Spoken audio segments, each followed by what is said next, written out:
The most on a what is today? Thursday morning. I have a lot of information to share with you all later on. I'm hoping everybody's enjoying the nice fall weather. I have a special guest on the line with us today. I have I have Miss Rebecca Jones is in the house with us. Well, she's not in the house, but she is here virtually with us. Good morning, Miss Jones. It is nice to have you on the show. She is running for U.S. Congress District 1. So, welcome to the show. Thank you guys for having me. No problem. We've been trying to make this work for a while, so I'm so glad we got that done. Oh, We I got know. Last time I had completely lost my voice, and I was like, I don't think I could do this not able to speak. Yeah, we need that voice. And it was going around that week too. So I know like a few other people. So no problem. We are flexible. Just glad to have you here today and have you talk to our listeners. So please introduce yourself once again and let them know why you're here. Well, hello, everybody out there. My name is Rebecca Jones. I am running for Congress in Florida's 1st District, which is all of Escambia, Santa Rosa, and Okaloosa counties, and a little bit of Walton County, so everything west of 331. I am the Florida scientist and whistleblower who was fired by the state of Florida in 2020 for refusing to manipulate COVID statistics.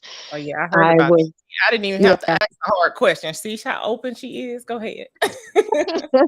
yeah, I try. I mean, the last 2.5 years, my entire life is kind of played out in the public eye, and then Yeah. for better or for worse. And so I've never really been a person who believes in trying to hide who you are. Oftentimes to my own detriment. I guess I don't know if anybody here watched Chappelle show back in the day, but he used to do these specials like when keeping it real goes wrong. Yes, yes. Yeah, that's the story of my life. Trying to be, your authentic self isn't always easy. Yeah, that's true. But we appreciate you for being authentic. If you want to give more details about how you put yourself in the limelight or what happened or that situation, if you want to, or just talk about what you have going on now. Yeah, so I'm trying to be a candidate in this very toxic and divisive kind of place where we're at with politics, who doesn't focus on these existential, clickbait type of issues the way that Matt Gaetz does, calling women thumbs and God knows what else. I'm trying to focus on fixing all of the things that have kind of fallen to the wayside, but while Matt Gaetz has been in office over the last 6 years.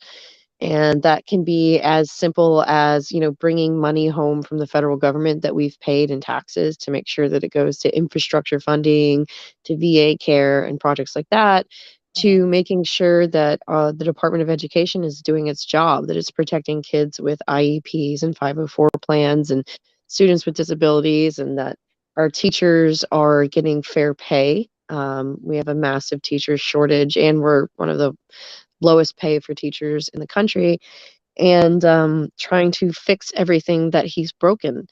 And that in itself could take quite a long time to do, but luckily I've been out here, working on this campaign for a year and a half. So we already have a lot of bills to try to help just fix basic things.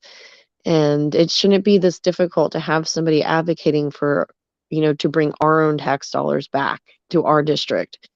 So it'd be nice to have a little return to normal. Yes, and I used to work in the school system. I wasn't a teacher, but I was an outside, I guess, contractor that would go in and work specifically with youth that had IEPs. So I know the importance of getting, their rights and the things that they need because even the parents, just they need it. It's they are sometimes underserved or overlooked or just pushed aside, and I saw it, and so that's very important. That struck home with me when you said that. So I work with children with IEPs all the way from Head Start all the way to 12th grade. So that's really important. Well, I'm I'm a mom of two kids, and my son's gone to, Florida's public schools since kindergarten, Mm, and he's autistic and struggles a lot with ADD and ADHD, and more recently anxiety. mhm. And when he was little, we couldn't afford to get the diagnostic test for Mhm, autism. It mhm, was hundreds of dollars, which, you know, I did not have. And it wasn't until he was 10 or 11 that we finally got it. And having that enabled us to get a lot of protection and kind of like force school districts that didn't want to bother, you know, to sit down at the table and listen to us and help him. And it's been a real hard yeah, fight to, you know, just have your kid treated decently, and that's not how it should be. It shouldn't be A, that expensive, or B, that difficult. And, you know, any parent who's gone through that, I think, knows how frustrating it is on so many fronts. And no matter how much good you wanna do and how much you wanna help your kid, it feels like it's impossible to just do it, because of all the roadblocks that are out there, and it, of course, is exhausting, and it's just rough, and it shouldn't be that rough. My son's brilliant. He's just a very creative and happy and smart kid, and he shouldn't be, you know, punished for something he can't control. right, But right. We I'm have running against a guy who, yeah, I think yesterday or the day before said he wants to eliminate the Department of Education. oh, wow. Um, yeah, altogether, and made fun of my son on Twitter and Facebook, Aw, sharing pictures of him and bullying him. He's 12. that is not cute at all. Oh my. That once again touched home because I have two nephews that are autistic, and I saw the difference in the income barriers because my sister um, couldn't afford to get the testing as soon as she needed to, and then once she did, it was hard to get the services and get them consistent because they need consistent care to help the development. And I saw my other nephew, his mom's a nurse, so she had the, you know, she knew who to talk to and all that good stuff, and so he got constant care, and you can just see the differences. And it's just, it is unfortunate that it income barriers and where you live and all that different, you know, the resources are a factor. So Yeah. it's definitely an issue.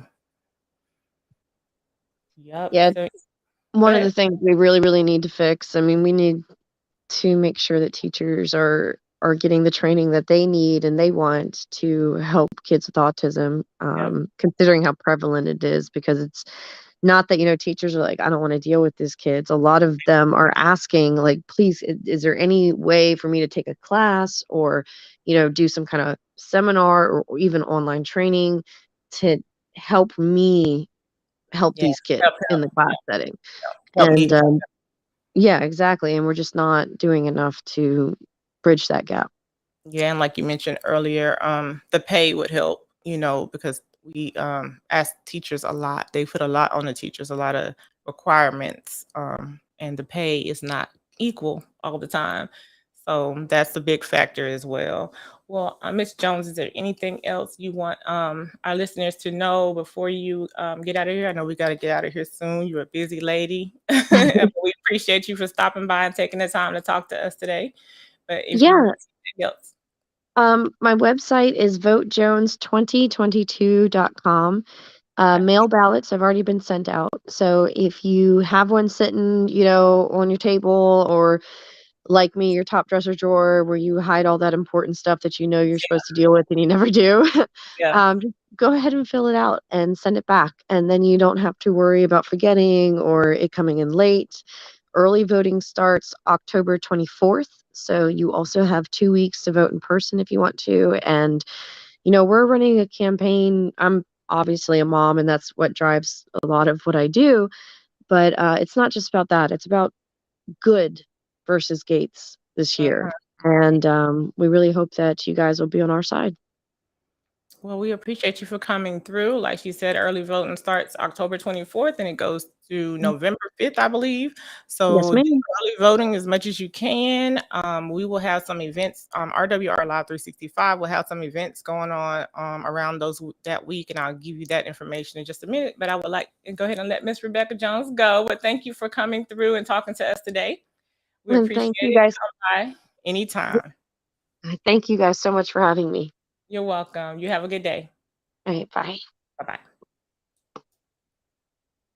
Okay, family, thank you. That was Miss Rebecca Jones, and she is running for U.S. Congress District 1. So that's, like she said, Escambia County area, Okaloosa County, and a little bit of Walton County. But like she mentioned, don't forget, early voting is October 24th through November 5th. And that is when it's early voting. I believe you can go to any of your SOE offices and vote. You doesn't have to be in your assigned county, because it's early voting, and election day is November 8th. So if you miss early voting, be sure to vote on November 8th. Make sure that you are educated and know who you're voting for and what you're voting for. That's always important. But I will come back later and let you all know about the events that we have going on in community. Matter of fact, let me tell you now. So I know October 29th, let me pull up my handy dandy notes. So in Escambia County, October 29th, 10 a.m. to 2 p.m. at Greater True Vine Baptist Church, 130 North Pace Boulevard in Pensacola, Florida. We are looking for vendors. We will have live entertainment, a DJ, food, of course, because we can't have nothing without the food. So come out to that. It's a free event to the community, as always. Make sure you do that. That's October 29th, 10 a.m. to 2 p.m. Do the right thing, vote, and that'll be in Pensacola, Florida. Also, November 5th, do the right thing, vote, 11 a.m. to 4 p.m. in Santa Rosa County at the Carpenters Park at the intersection of Broad Street and Munson Highway. So same thing, vendors, food, DJ, we're gonna have a good time. We just want to make, support you. I think that's the last day for early voting. So we're really gonna turn up. And Do the Right Thing vote October 30th, 1 p.m. to 5 p.m. Santa Rosa Mall. That is 300 Mary Esther Boulevard in Mary Esther, Florida, aka Fort Walton Beach, right across the street. So that's for our Fort Walton Beach, Crestview area. Same thing, food, vendors, entertainment. And it's all free. I will be look for that information on our RWR Live 365 website, as well as our pages. And if you want to be a vendor, we will be getting that information out to you as well. But for now, I am going to leave you, and I'll be back later with some more juicy events coming to the Gulf Coast.